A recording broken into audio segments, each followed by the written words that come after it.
Welcome to TheatreCast. You've reached episode number 77, being recorded August 9th, 2015. This is the show where theater teachers and professionals share their passion for theater trends, share practical advice and tips, and ask questions of some of theater's most innovative collaborators. I'm Nick Cusumano, joining you from St. Louis, Missouri, and as always, my partner in crime and uh, best pal is Danielle Filas. Oh, with an Uh, introduction like that, that makes me happy. I am coming to you from beautiful Ohio. Very exciting stuff. Fresh off the stage, and yes. And should be interesting as we begin our discussion today. There's been some press about some audience behavior that has occurred on the big what? Broadway stage, and I'm sure elsewhere out there, but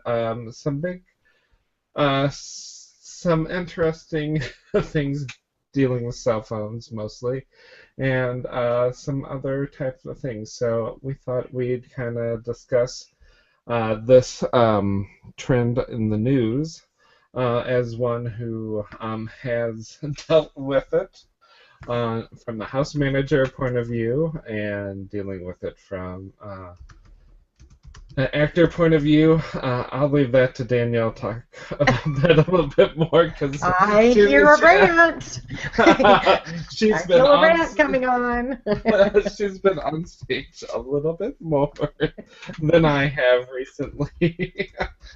um, Except the internet stage. That I feel like I've been on that for a while. But if people on their cell phones, it's hard for me to know that. Um, and then so we're just gonna talk about some of the trends and kind of our reactions to that, and maybe what your reactions might be.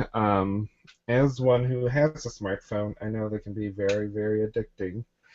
And as one who recently made a trip to the Great White Way on Broadway, and I actually saw one of the shows that was being discussed. It was actually happened, I guess, a week after I left. I was, I think, in New York last week. It was June 27th or 28th, I think, were the 2 days. And the news article about Hand to God, which, if you get a chance to see it, hilarious. That day I laughed so much because I saw Hand to God and Something Rotten, and my ab muscles were sore because I had laughed so much that day because I saw two hilarious shows in the day. One Hand to God is definitely a dark, dark comedy. The puppet relations in Avenue Q are nothing to the puppet relations in Hand to God, and we'll just kind of leave it at that. And actually, I sat down right where, because what had happened in Hand to God is an audience member climbed up on stage and plugged his cell phone into an Edison plug or a regular plug, what looked like a regular plug. Right, a fake one, Um, a fake a one. Sorry, sexy. Edison plug is theater terms for for a regular plug that you would use in your home, whereas backstage, when you're dealing with like electricity, it might be a different three-pronged or different types of connections. But that plug-in that he plugged into was not had no power going to it. It was just there for show because it takes place in a church basement and like one of the Sunday school rooms where they do the puppetry ministry. And they had dealt the house management team went into action, but that was definitely and it happened like right before the show started. Um, And got recorded um, by audience members and posted to YouTube, right? I mean, yeah, that's how that's how it got such press. I think is because you could go watch it. yeah, because I think it was probably the normal 5-minute hold that occurs, Mhm. usually on Broadway. And we'll have to find that part. I haven't seen the video yet. Yeah, I'm looking Uh, for it in the background right now. Um, and you find we are so addicted to our cell phones, and I can tell you, I often didn't turn mine off till the very very end of the before the lights go down or as the lights went down, because we are addicted to it. But it's really kind of hard to suspend your disbelief. I mean, that's one of the core things, a contract you make with the actors is we're going to come to this spot at this time, in this particular place, and tell a story. Um, and the audience is an essential part of that, and the actors are. And cell phones pull us out of that. And how much of that during that time is really important that you needed to see. We don't need to know uh, the latest post from the Kardashians. That is not going to make the show better. And it's kind of a waste of money. If you're going to spend, I paid $80, and that was 40% off at TKTS for Hand to God. Um, so it's not like I was at a $10 movie and I wouldn't annoy the actors. I just annoy the people around me. But Right. within a movie theater, but you just paid Broadway prices. That's you're just wasting your money for that, and I just don't understand that choice. Right. Right. And Well, to I have, think I do. I actually think I do. Because, well, think about this. Nick and I do, and probably many of our listeners do a lot of presenting. And that's a little bit like being on stage, right? We're standing mhm, up in front of an audience full of people, and I don't want to say, I hope it's not lecturing, but it's kind of like that. Usually that's how the room is set up, not unlike a proscenium stage. mhm, And maybe 5 years ago, even, uh, certainly 10 years ago, listening looked like this: people sitting with their hands folded and looking up and looking at me and nodding and making eye contact with me and engaging with me in a personal level. And a few years ago, you probably noticed this too, mhm, listening started to look like this, where I'm up on stage and no one's looking at me. They're looking at the handheld, the smartphone. They're looking at their Chromebook or their laptop or their iPad, and not looking at me at all. And it took me a couple of presentations to start to realize that that's what listening looks like now. Often they weren't looking at the Kardashians mhm, or um, any of that, checking Facebook, or if they were, it was micro checks, just kind of mhm, look and see if anything's on fire. But most often they were taking notes or mhm, tweeting something mhm, that I was saying. So it wasn't that they were disengaged from me, it's that they were receiving and then pushing out everything that they were getting. Um, and I do that in conferences mhm, as well. But I think that change happened there and is not the right place to do that in stage work. mhm. Um, but it's hard for someone who's maybe uninitiated or um, new to theater, or just not thinking about it, that you go to the theater to engage directly with the actors on stage. Otherwise, you might as well go see a movie or Mhm. stay home and watch the TV. Yeah, I What do you? think because it gets in such a interesting area because I mean, you went there to go see a story, and I totally get it in the conference aspect. I want to, share all the good stuff that people are sharing, and I can tell you that Danielle is best at that and quick at it. I am not as quick. I can't share out as fast as Danielle. But also in that setting, usually in the places we've presented, the lights aren't down in the audience. The lights are Right. up in the audience so that the presenter can see their audience. They might be down slightly to see what's on the screen if the person's presenting, but it's not that part. And I can realize if I'm in that where I'm presenting and going, okay, yep, there. It's not unusual to have the screen in front of them. And teachers too, I think, Yeah. have to recognize that in the classroom, and in varying levels are. I mean, some schools are just sort of abstinence But only, you don't use it, but other schools it's different to teach to a room full of faces backlit by screens and not necessarily looking at you. yeah, but I think when it comes to theater, we should, as especially at the pinnacle level of Broadway, you should, Even more so in yeah, community theater, at least in Broadway, those and guys are being paid top dollar yeah, to be able to focus. If you go into community and theater or small theater, those poor actors aren't if equipped. you have to go check on your thing because it's an emergency, then just go out in the hallway. So you Don't go don't to the just drop. theater that night. Yeah. Don't go. But yeah, I think the big difference is that it's not information that's being fed to you and data that's being fed to you in a theatrical setting. It's the visceral experience of being together in a dark room, in a space together, and working to create something that's not real.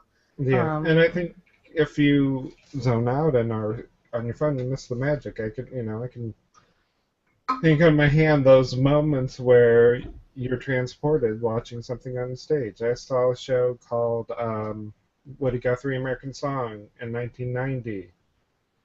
Still to 20, 30, 25 years from that, I still remember the song Deportee, and it was maybe a group of 7, 8 actors on stage and just guitars, and she totally had us transfixed. And those moments where the magic happens, and And it's a you don't want to habit miss now. out.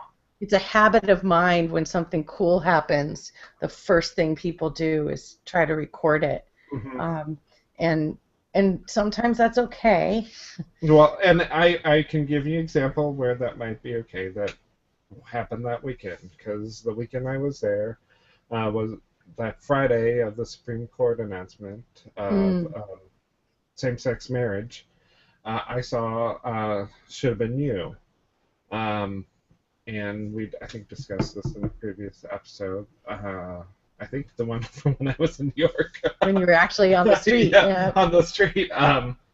Where Tyne Daly did a curtain speech, and it didn't bother me. And I saw the guy go over there and look at his cell phone because I knew she was going to say something important. And it was after we were done telling the story. The Right. show was done. It was not. And that shift needs to be profoundly delineated and spoken about. I think it's a new theater etiquette discussion that has to happen, and the why, not just getting mad at people. Although Patti LuPone, Well, the I can't say anything against what she did because no, I totally love what she did, and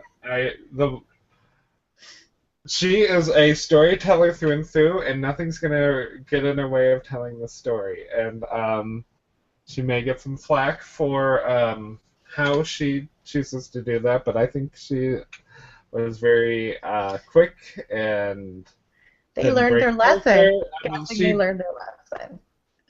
And she definitely got some press out there about about the problem. Like we're discussing it, but one of the other ones which I hadn't realized also too is, and I love that Lin-Manuel Miranda held his guns on this one, is that Madonna came to see Hamilton when it was off Broadway, and texted through the entire show.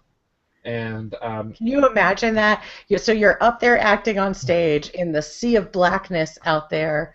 you see a face lit by the blue light of a cell phone, and that face is Meryl Streep. What?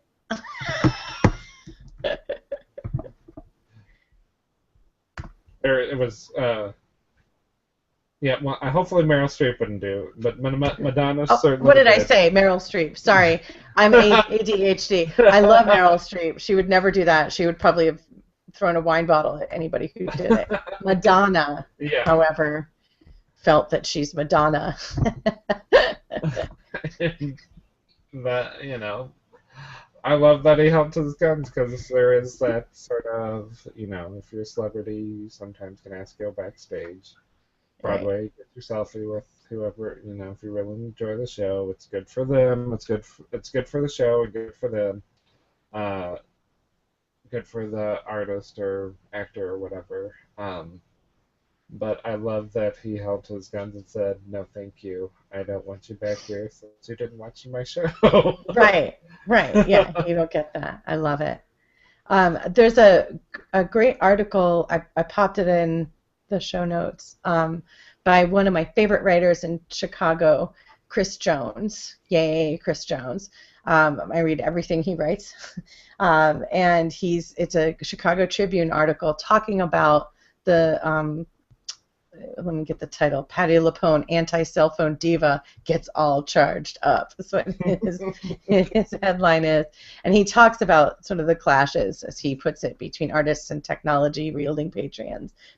And he has an interesting take, I think, on specifically the hand to God moment, wondering if it was really a publicity stunt. If it was, brilliant, it worked.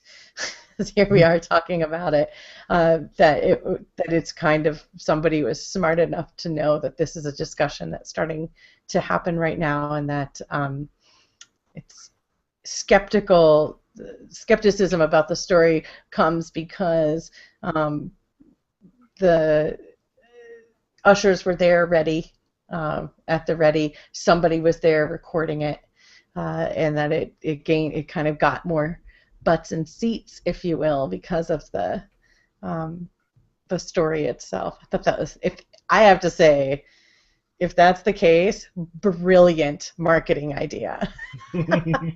Brilliant marketing idea.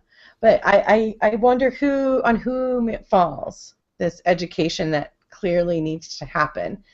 And I'm thinking back to my early theater going experience. My fifth grade teacher, Mr. Alexander, who was the best teacher ever, took us on all kinds of field trips. One of them was to see that Scottish play in San Francisco. And in fact, Annette Bening was in that. I still have the program. I had no idea who she was. Was at ACT? Yeah, I guess it was. Probably. I have to go grab the program. But before we went, we had theater etiquette lessons. Everything from how to behave, just sort of overall how to behave. And he talked to us about how to clap, when to clap, when somebody's coming into the aisle, what you do if you're a lady or a gentleman to let the person through to their seat, not talking, those sorts of things. And I imagine now he might have added to that to turn off your cell phone, just turn it off. Mm-hmm. I don't think silent's good enough. I think off.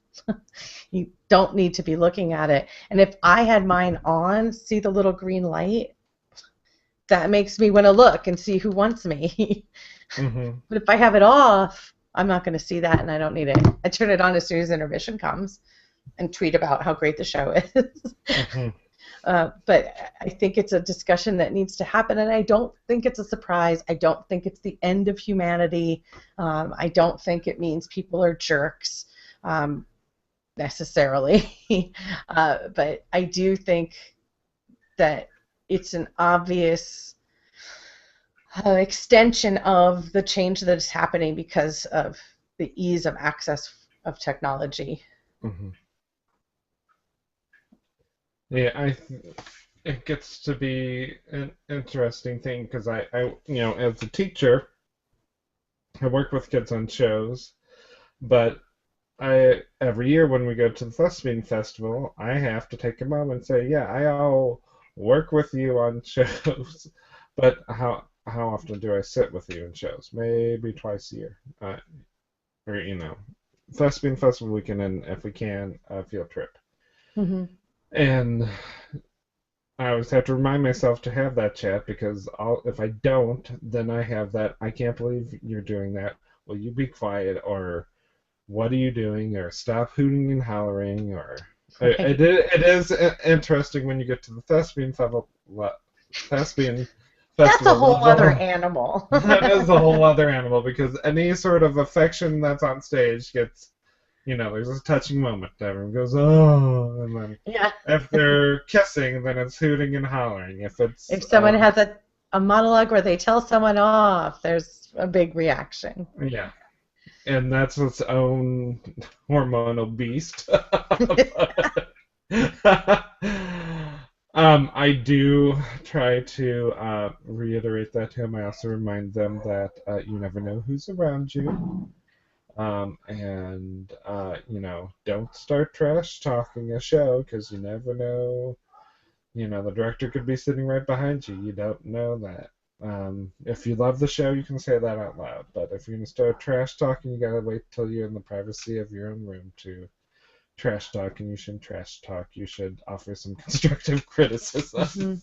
Mm-hmm. But I also know they're teenagers, I also know adults who trash talk. So. I was going to say, But they try, I may have been known on occasion to express an opinion that was not altogether positive about some shows. And when we're in that many people in that close quarters, and that you never know what's around you. So in the festival situation, I definitely remind them that we should be. You never know who's listening. How do you guys feel about students in a show backstage with cell phones? That annoys me. I worry they'll get lost in the cell phone and miss a cue. Mm-hmm. Yeah. But I'm in a show right now where I am not on stage for most of the first act. And I have to say, I look at my cell phone. The only reason I wouldn't post anything is because I know my friends would be like, what do you do with posting backstage? But I'm ready. I know my stuff. I look at it and keep myself entertained. But everybody else is on stage, by the way. I'm back there for maybe 45 minutes all by myself. Please don't judge me, internet. And that's one thing is when your cues are, and you're. I'm there super early for my cues too. And you're a professional, so what? It's an electronic book, then it could be at that time, because plenty of actors read backstage. The theater had a policy. I wouldn't. Yeah, it's one thing when the show's up, and it's another thing during rehearsal. Yeah, not during rehearsal. Don't have your cell phone out if I'm giving notes. Of course, now they're like, I'm typing the notes you're giving us in there. Okay. I have to believe you. Which could be, I could buy that sometimes. It's just, share them with me. Yeah. And I get that. So it is an interesting conundrum. So it's it can be your dramaturg too, right? So if you're in rehearsal and you're discussing something, what does that reference? I've often grabbed. Well, now let's ask Google what that means. I have my phone, or more because the way I type, I have my computer out with me during rehearsal now, because that's just like a really big cell phone, right? Yeah, well, one, I can read my notes if I type them, because there's been many a show over the years. Well, don't know what that note is. So sorry, I can't read my handwriting. It looks like it says pumpkin, was really, really important. Pumpkin frog. Does that mean anything to anybody? I don't know. It has a smiley face next to it, so whatever it was good. Yes, I know that. there are definitely some challenges that are out there with that, but that's working on a show, which is different than when it's up. Um, when it's up, we should be telling the story and helping people get to their seats. I've had to deal with patrons house managing at the university level and their cell phones, and uh, that's even harder when you're dealing with adults. I would sometimes Yes. rather deal with kids than adults. Yeah, kids get rules. um, because it's just such a. I mean, it's our cameras now too, and so I have to. What I usually end up doing it now is I will, but parents aren't on it as much, except when the St. Louis Cardinals are in the World Series and they're checking the score, and I suffer through that because don't mess with people during the World Series. This is true. This is true. Because sometimes our show dates are usually the end of October, like the third week, and that's when, if we are lucky enough to make it to the World Series, that's when the World Series is. And no, I set my dates a year in advance, and the Cardinals, it just depends on how they play. Um, but I will have to tell parents to put their cell phones away. Now, what I do at the high school level is all my students sign a contract, and their parents sign the contract. And I give parents the Tuesday, which is like 2 days before we open, when hopefully everything is in place, at least makeup, hair, costume, and set-wise. I will let them take pictures during the whole production, so that they can get their pictures of their child, and so that during Thursday, Friday, and Saturday we can enjoy telling the stories. That's a great idea. They're more welcome to do that afterwards and before. And so, and I try to remind my kids, please tell your family members they can't take pictures during the show. And usually what I'll see, and usually where I usually don't stop, is it's curtain call, and they get the cameras out. It's not worth the argument, but if it's before then, I'll go in and tell them turn off. And the funny part is, it's like, oh, you don't see the glow? Right. I don't know. Till it's contacts in our eyes, you're just gonna have to put it away. Yeah, exactly. And I think that idea that you have of giving them a set time to engage in that way is a smart idea. I totally get it. Okay, I grew up with my mom worked at Streetside Records, which was an independent record store, or a local one. They had like 5 or 6 ones. And so she would get tickets to go see shows. She was the queen of hiding a camera. I know how to do it. This is, of course, when the camera was filmed. People didn't have cell phones, but she is the queen of snapping a picture. You just totally outed your mom. All right. Oh, she's already. She's fine.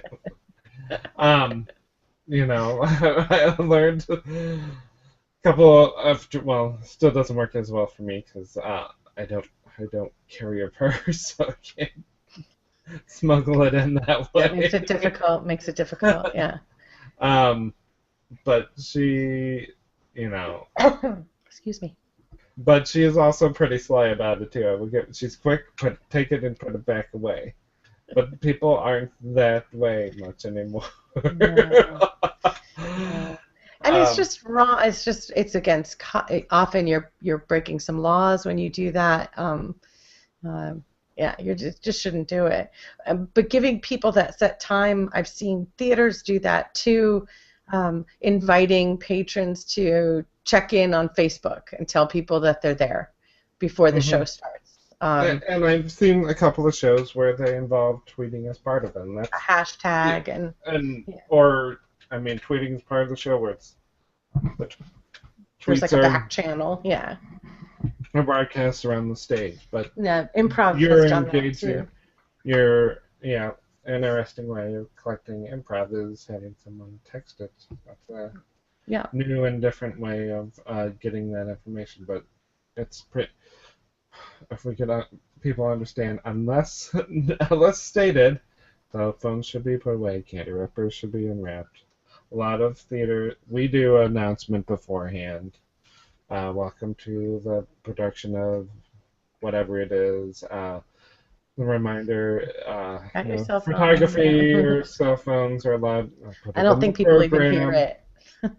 it. No, they just tune it out like if the exits are located at the front Exactly. and back of the plane. We all don't know how to put a seatbelt in, but um, that part still cracks me up. Like, Yep. to work your seatbelt.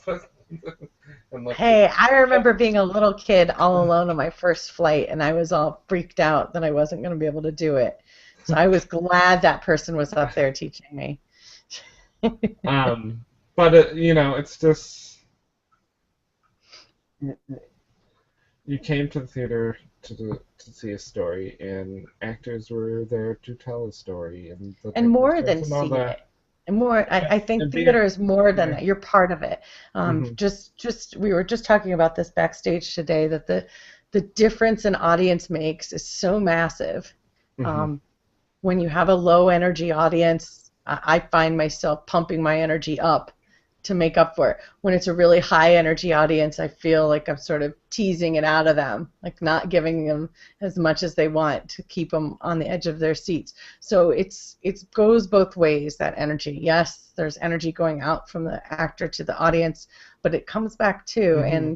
And if they're at all disengaged from that conversation, for lack of a better Hmm. word, because of a device, it detracts. Plus, if I'm sitting in an audience and somebody a couple rows up from me has their cell phone out, even if they're quietly texting, which I've seen people doing, it's so distracting. Hmm. My eye goes right over there, away from the actor, away from the lighting, away from the story, as you Hmm. said.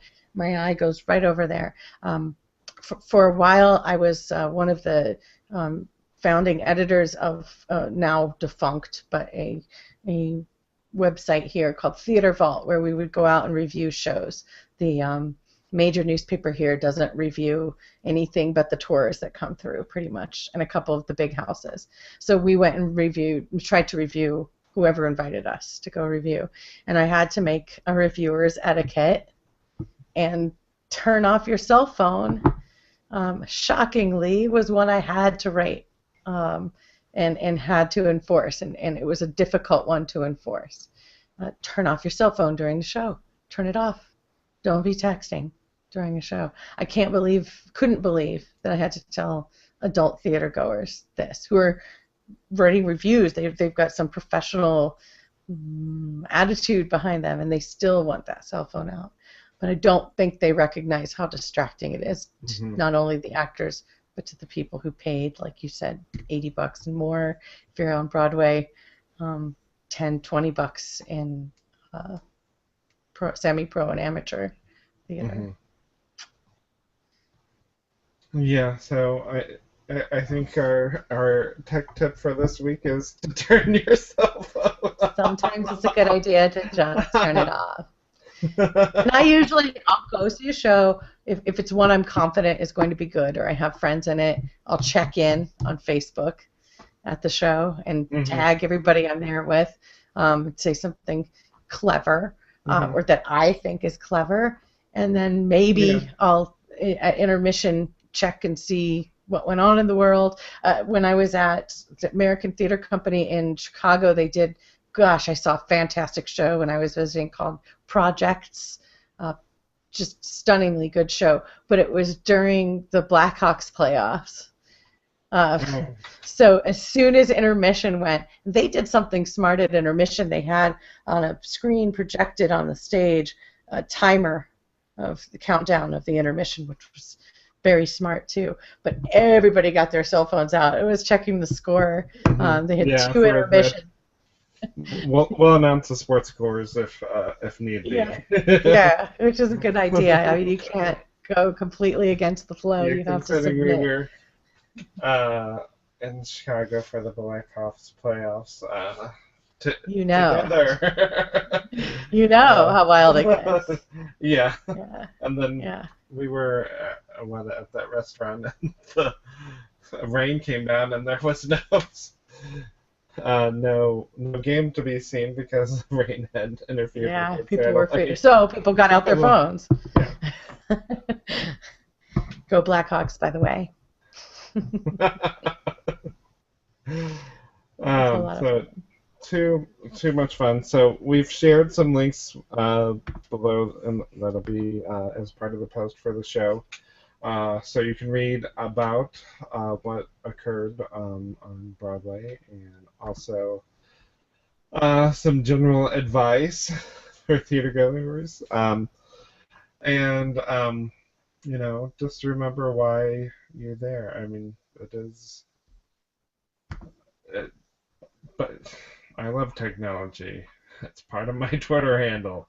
But so is theater, so you got to keep part of that storytelling there, and can't forget those connections and stories that happen on stage. So uh, join us next week as we share more great stories and get other people to join us.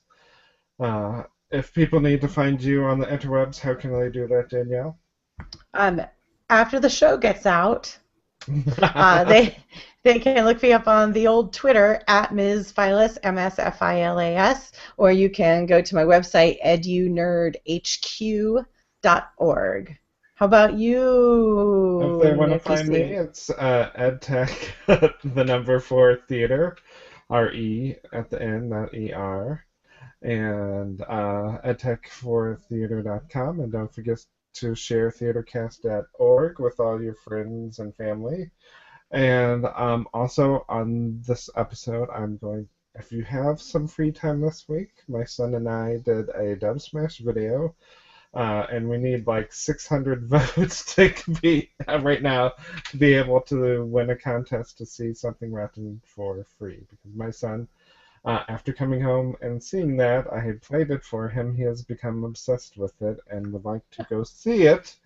And so, if you'd like to see him lip sync and look like little Will Shakespeare, I go absolutely to could. I do. theatrecast.org and vote for us once a day. You can vote once a day, and that's through August 14th. So wish us luck and vote for us, please, so that we can get a chance to do another live show from New York this year. Once again, thanks a lot for joining us, and we'll see you soon.